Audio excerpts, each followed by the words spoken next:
नमस्कार, the wire में आपका स्वागत है। मैं हूं आरफा खानम शेरवानी। नरेंद्र मोदी की नई सरकार अभी जुमा 8 दिन नहीं गुजरे कि जिस तरह के भूकंप जलजले आ रहे हैं वो देखना मुश्किल हो रहा है। अब की बार जो जलजला आया है वो सीधे आसमान से, मैं कहूँगी, ऐसा फटा है कि एक विस्फोट की तरह देखा जा रहा है।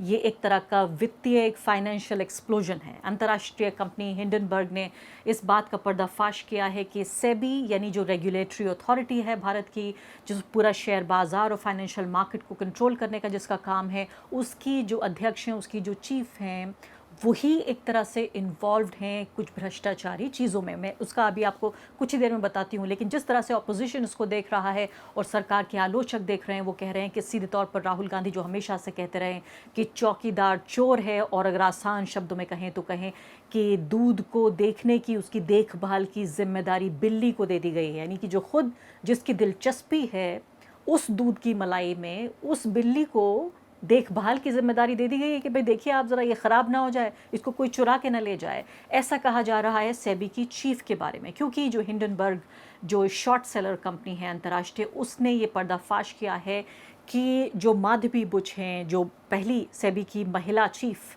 हैं, जिसके बारे में काफ़ी खुशी भी जाहिर की गई थी कि चलिए महिलाओं को बड़ा सम्मान मिल रहा है, उच्च पदों पर बैठ रही हैं नरेंद्र मोदी के कार्यकाल में महिलाएं, उनके ऊपर देखिए भ्रष्टाचार के आरोप ये लग रहे हैं कि देश से बाहर जो कंपनियां हैं उनमें, खासकर एक ऐसी कंपनी में उनका सीधे पैसा लगा हुआ है, उनका और उनके पति का, जिसमें अडानी, गौतम अडानी के बड़े भाई विनोद अडानी का पैसा लगा। यानी अडानी ग्रुप की जो कंपनीज हैं उनसे लिंक्ड, उनसे संबंधित कंपनियों में जो माधवी बुच हैं उनका पैसा लगा हुआ है। तो ऐसे में जब उनकी दिलचस्पी, उनका जो फाइनेंशियल इंटरेस्ट है वो इस कंपनी में है जो अडानी से जिसका संबंध है, ऐसे में ये कैसे मान लिया जाए कि जो अडानी के ऊपर पिछली बार आरोप लगाए थे हिंडनबर्ग ने कि किस तरीके से वो मार्केट को मैनिपुलेट करते हैं, मार्केट में धांधली करते हैं और भ्रष्टाचार के ज़रिए अपने शेयरों में इजाफा करते हैं, और इसी वजह से आपने देखा कि कोविड के दौरान तमाम लोगों को कितना नुकसान हुआ, जाने गई, कारोबार तबाह हुए।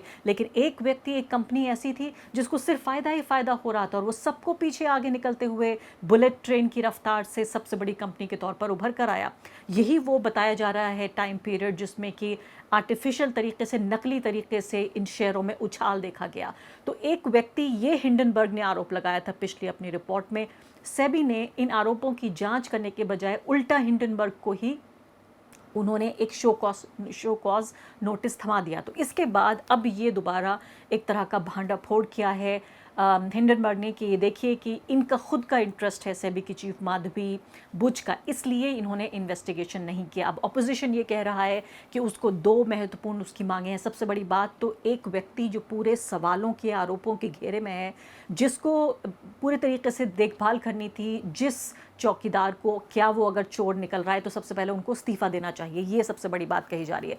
दूसरी बड़ी बात कही जा रही है कि इस्तीफ़ा देने के अलावा जॉइंट पार्लियामेंट्री कमेटी के ज़रिए इसको इन्वेस्टिगेट किया जाना चाहिए। जॉइंट पार्लियामेंट्री कमेटी में सरकार के भी नुमाइंदे होते हैं और इसके अलावा विपक्ष के भी नुमाइंदे होते हैं, तो ये उम्मीद की जाती है कि सही तरीके से बेहतर जाँच हो पाएगी। दो महत्वपूर्ण चीज़ें उठा रही है ये, और राहुल गांधी ने ये बयान जारी करते हुए, मैं आपको दिखाती हूँ ये बयान, इस बयान को जारी करते हुए कई महत्वपूर्ण सवाल उठाए हैं उन्होंने। उसको सीधे तौर पर जो भारत का आम निवेशक है, जो आम इन्वेस्टर है, छोटा इन्वेस्टर है, जो मार्केट के ज़रिए कुछ बेहतर अपनी आमदनी करना चाहता है, उसके नुकसान को लेकर उन्होंने एक केंद्र में रखा है। इसके अलावा अखिलेश यादव ने भी महत्वपूर्ण मुद्दा इसको उठाया है और अपनी चिंता जाहिर की है, और सीधे तौर पर यही कहा जा रहा है अखिलेश यादव और साथ ही राहुल गांधी के ज़रिए कि सेबी की जो ऐतिहासिक जांच होनी चाहिए। अखिलेश यादव का ये कहना है क्योंकि सेबी का इतिहास ही ऐसा रहा है कि वो कभी सही मायनों में निवेशकों का संरक्षक या सहारा नहीं बना। भारत के बाजार में निवेश के प्रति सुरक्षा की भावना जगाने के लिए सेबी की प्रतिष्ठा की पुनर्स्थापना केवल निष्पक्ष जांच ही कर सकती है। सेबी प्रकरण की गहन जांच भारत की अर्थव्यवस्था की अपरिहार्यता है। यानी कि वो ये कह रहे हैं कि बहुत ज़रूरी है कि जांच होनी चाहिए। उल्टा आरोप ये लग रहा है कि ये फॉरेन कंपनियां आकर भारत में दखलंदाजी कर रही हैं और भारत की जो शेयर मार्केट है और जो पूरी फाइनेंशियल मार्केट है उसको तबाह करने की एक साजिश है। राहुल गांधी ने इस पर 3 महत्वपूर्ण सवाल उठाए हैं। सवाल नंबर 1 कि माधवी बुच अभी तक उन्होंने इस्तीफ़ा क्यों नहीं दिया है? दूसरा बड़ी बात कि अगर खुदा न ख़ास्ता कोई नुकसान होता है और अपना पैसा निकालता है आम निवेशक, तो इस नुकसान का ज़िम्मेदार कौन होगा? माधवी बुच होंगी, नरेंद्र मोदी होंगे या गौतम अडानी होंगे? तीसरी महत्वपूर्ण बात उन्होंने कही है कि अब जो नए आरोप ये लगे हैं, इसके बाद क्या खुद से संज्ञान लेते हुए सुप्रीम कोर्ट इस पर जांच बिठाएगा? Namaskar. Imagine you're watching a cricket match, international cricket match between India and Australia. And every single person who's watching the match and those playing the match know that the umpire is compromised. What would happen to the match? What would happen to the fairness of the match?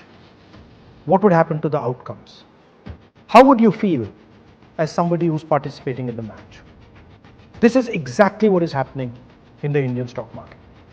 Over the last few years, larger and larger numbers of people have been investing in India's stock market. They invest their hard-earned, honestly earned savings in the stock market. And it is my duty as leader of the opposition to bring to your notice that there is a significant risk in the Indian stock market because the institution that governs the stock market is compromised. Now I'm going to explain to you exactly how and why it is compromised. A very serious allegation against the Adani Group was illegal share ownership and price manipulation using offshore funds. It has now emerged that SEBI chairwoman Madhavi Buch and her husband had an interest in one of those funds.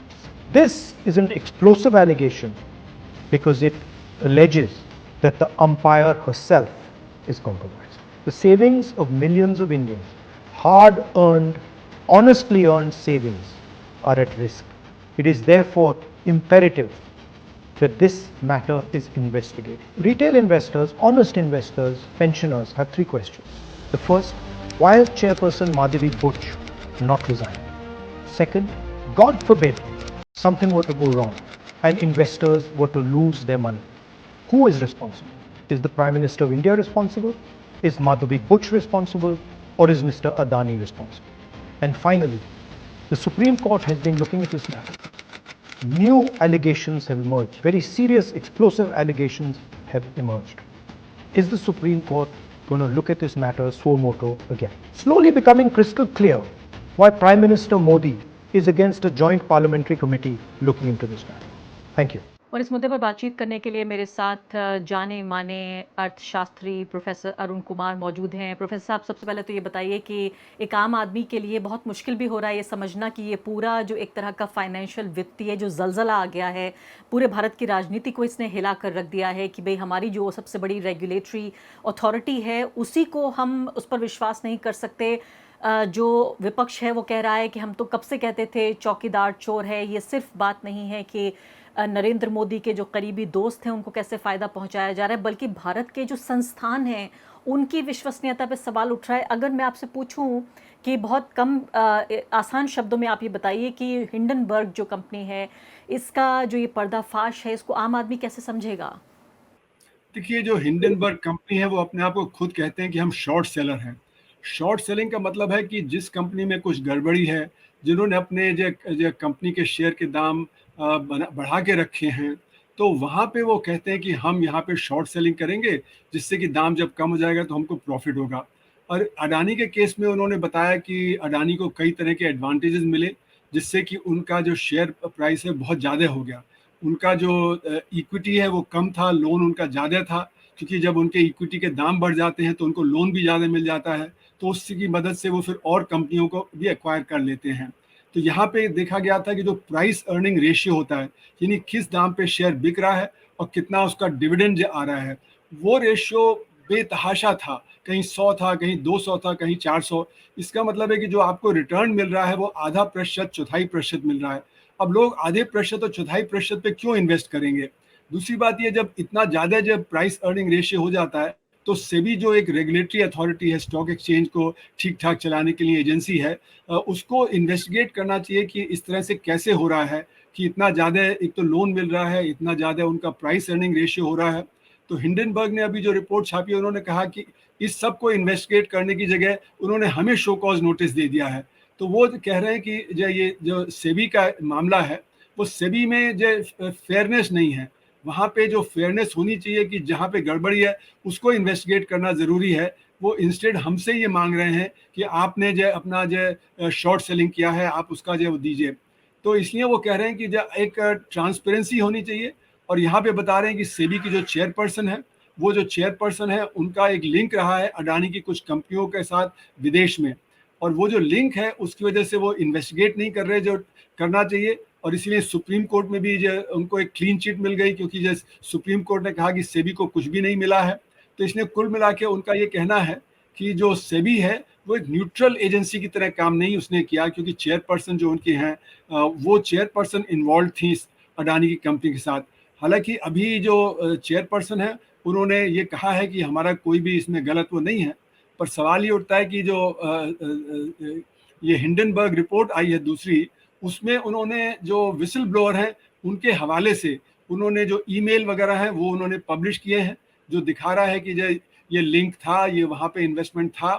तो इसलिए जब एक तरफ से और दूसरी तरफ से कुछ कहा जा रहा है तो फेयर यही होगा कि एक इंक्वायरी हो जाए, और हिंडनबर्ग भी यही कह रहा है कि जब ट्रांसपेरेंसी के लिए एक इंक्वायरी हो जाए उससे पता लग जाएगा कि क्या सच है क्या सच नहीं है। तो जो हो सकता है कि जो चेयरपर्सन है सेबी की, उन्होंने कोई भी गलती नहीं की हो, पर लेकिन यहाँ पे जब सवाल कॉन्फ्लिक्ट ऑफ इंटरेस्ट का आता है तो वो अगर थोड़े समय के लिए हट जाए वहाँ से चेयरपर्सनशिप से सेबी के, और एक इंक्वायरी हो जाए तो उससे दूध का दूध और पानी का पानी हो जाएगा, और वो भी अगर क्लियर है तो क्लियर हो जाएगा। जी हाँ, अगला सवाल मेरा आपसे ये है, इसी मुद्दे से रिलेटेड। पहले हम समझ लेते हैं और उसके बाद ये भी समझेंगे कि क्यों तमाम का विपक्ष जो है वो ये कह रहा है कि चौकीदार चोर है, और कह रहा है कि दूध की रखवाली का जिम्मा बिल्ली को दे दिया गया। तो कैसे ये माना जाएगा? क्या वाकई जो ये अतिशयोक्ति है, ज़्यादा इसको राजनीतिक इस्तेमाल करने की कोशिश हो रही है, या वाकई इसको गंभीरता से लिया जा सकता है? क्योंकि आप, मुझे लग रहा है, कहीं ना कहीं बेनिफिट ऑफ डाउट देते हुए नजर आ रहे हैं कि हो सकता है उनकी कोई गलती ना भी हो। आपने एक शब्द ये भी कहा, लेकिन इस पर मैं थोड़ी देर में आती हूँ। मैं आपसे ये जानना चाहती हूँ, आप ये कह रहे हैं कि भाई एक ऐसा व्यक्ति जो कि रेगुलेटरी अथॉरिटी, जो पूरे एक तरह से शेयर मार्केट का को रेगुलेट करने का, उसका नियमन करने का उसका काम है, वो उसकी मौजूदगी में एक कंपनी को इतना फ़ायदा होता है कि वो कंपनी, मैं देख रही हूँ कि $100 बिलियन तक का इजाफा होता है अडानी को। और अडानी सीधे सीधे कनेक्शन ये है कि भाई नरेंद्र मोदी की पार्टी बीजेपी को फ़ायदा पहुंचाते रहे हैं, उन्हें चुनावी चंदा देते रहे हैं। इसके अलावा एक तरह से ये इलेक्शन में भी इसको इंटरफेरेंस माना जा सकता है कि एक पॉलिटिकल पार्टी के पीछे आप सारा वजन डाल रहे हैं। दूसरी तरफ दर्शकों को ये भी बताना ज़रूरी है कि सेबी की चीफ का कोई ऐसा नहीं है कोई इलेक्शन होता है, बल्कि उनको नॉमिनेट किया जाता है, और वो भी सरकार के जरिए नॉमिनेशन है। तो ये जो पूरा जाल आप समझने की कोशिश करते हैं, तो सीधे सीधे इसकी पॉलिटिक्स भी तो हमें थोड़ा सा बताइए कि ये काम कैसे हुआ कि नरेंद्र मोदी के दोस्त हैं अडानी, अडानी के ऊपर लगता है आरोपों की जांच को करनी है सेबी की जो चीफ हैं उनका इन्वेस्टमेंट है एक ऐसी कंपनी में जो लिंक्ड है अडानी से। तो ये तो मजाक जैसा प्रतीत हो रहा है। देखिए, जैसे आपने सही कहा कि जो अपॉइंटमेंट होते हैं इन सारी जो बड़े बड़े ओहदों पे पब्लिक सेक्टर से लिंक्ड हैं, जो हमारी रेगुलेटरी अथॉरिटीज से लिंक्ड हैं, तो वो एक पॉलिटिकल अपॉइंटमेंट एक तरह से होता है कि जो लोग सत्ता पक्ष के फेवर में होते हैं, जो उनके साथ होते हैं, उनका अपॉइंटमेंट होता है। और अक्सर ये देखा गया है, खासकर जैसे बैंकिंग सेक्टर वगैरह में, फाइनेंशियल सेक्टर में, कि जो सरकार चाहती है फिर वो करते हैं। जैसे कि लोन अगर मिलना है, किसको लोन मिलेगा, तो क्रोनिज्म जो होता है वो एक हिस्सा बन जाता है सरकार के और बिजनेस के बीच का। तो इसी तरह से जो यहाँ पे बात उठी है वो यही बार बार उठ रही है कि अडानी का लिंक रहा है जो सत्ता पक्ष अब सत्ता में है उसके साथ।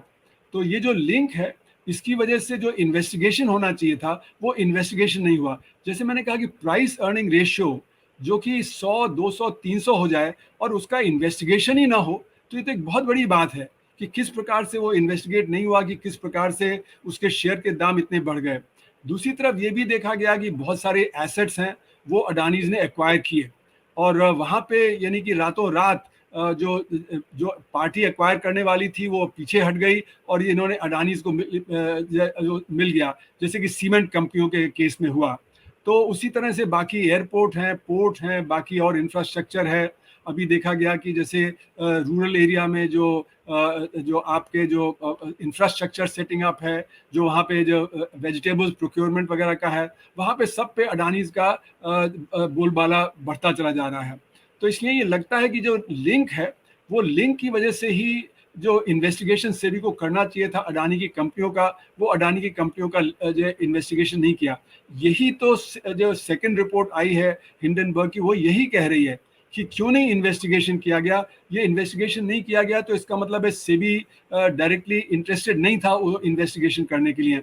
हालांकि जो रॉन्ग डूइंग है उसके कई तरह के उदाहरण जो हिंडनबर्ग की रिपोर्ट में दिए गए हैं, लेकिन जो ये लोग जो सत्ता में है, वो जो डिफेंस में आ रहे हैं वो कह रहे हैं नहीं नहीं, पहले ही डीआरआई वगैरह ने और उन्होंने उसको जो छूट दे दी थी और कहा था कि इसमें कोई गड़बड़ी नहीं है। पर जो हिंडनबर्ग रिपोर्ट में है वो कई और चीज़ें भी बताई गई हैं और वो साफ है। जैसे कि जब अडानीज ने अपना जो इनिशियल पब्लिक ऑफर एफपीओ ये फ्लोट किया था 27 जनवरी को और दाम गिर गए थे, तो वो किस प्रकार से सब्सक्राइब हुआ, वो ज़रूर प्रेशर में सब्सक्राइब हुआ। जब मार्केट में कोई चीज़ आपको मिल रही है 2100 की, तो आप उसको 2700 में क्यों खरीदेंगे? तो प्रेशर के बिना तो आप खरीदेंगे नहीं। और बड़े बड़े जो हमारे इंडस्ट्रियलिस्ट वगैरह हैं वो उनको बचाने के लिए सामने आए, तो उनके ऊपर भी प्रेशर रहा होगा। तो ये तो काफ़ी दिख रहा है कि प्रेशर तो बहुत था, जिसकी वजह से जो इन्वेस्टिगेशन होना चाहिए था वो इन्वेस्टिगेशन नहीं हुआ। और तो अगले खासकर जो जी हाँ, 2 सवाल प्रोफ़ेसर साहब ये हैं। एक तो सवाल ये है कि जिस इन्वेस्टिगेशन का आप ज़िक्र करें, कहा ये जाता है कि मार्केट का अपना कोई उसूल नहीं होता। जब कंपनियाँ आगे बढ़ती हैं, चाहे उनकी इस तरक्की को एक आर्टिफ़िशियल ग्रोथ ही मान लिया जाए, लेकिन फिर भी पूरी इकोनॉमी को फ़ायदा पहुँचाती हैं। अगर भारत की कंपनियाँ आगे बढ़ रही हैं, उनको प्रॉफ़िट हो रहा है, तो ओवरऑल क्या एक अच्छा माहौल बनता है? और हिंडनबर्ग की रिपोर्ट एक तरह का आक्रमण है ये भारत के पूरे फ़ाइनेंशियल मार्केट पे। क्या आप समझते हैं कि एक तरह का कोई आक्रमण है? ये आपको लगता है क्या? नहीं, देखिए जो शॉर्ट सेलिंग है उसका एक रोल होता है मार्केट में कि जो कंपनियां उल जलूल अपना जो दाम बढ़ा लेती हैं और फिर उनके दाम बाद में गिर जाते हैं, तो उससे इन्वेस्टर्स को नुकसान होता है। तो अगर मार्केट सही दामों पे चल रहा है तो वही एक स्टेबल एंटिटी होती है। तो शॉर्ट सेलिंग का यही रोल होता है कि जहाँ पे कंपनियों ने अपना जो साठ गांठ करके अपने दाम बढ़ा लिए हैं और बाद में फिर उनको नुकसान होगा, तो उससे जो कॉमन इन्वेस्टर है उसको नुकसान होता है। तो इसलिए शॉर्ट सेलिंग का अपना एक रोल होता है। यहाँ पे हम ये नहीं कह सकते कि शॉर्ट सेलिंग जो है वो सिर्फ कंपनियों को गिराने के लिए है। वो वहाँ पे ही जो वो सक्सेसफुल होंगे जहाँ पे कि बिना किसी जो ठोस उसके उनके दाम बहुत ज़्यादा तेज़ी से बढ़ गए हों। तो शॉर्ट सेलिंग में हम ये नहीं कह सकते कि वो एंटी नेशनल उनका रोल है, बल्कि ये मेरा मानना है कि जो क्रोनी कैपिटलिज्म है वो एंटी नेशनल होता है। क्योंकि यहाँ पे देखा गया है कि हमारे देश से बहुत सारे हाई नेटवर्थ इंडिविजुअल देश छोड़ के जा रहे हैं, क्योंकि उनको डर है कि उनकी प्रॉफिटेबल कंपनी को भी कोई एक्वायर कर लेगा स्टेट की मदद से।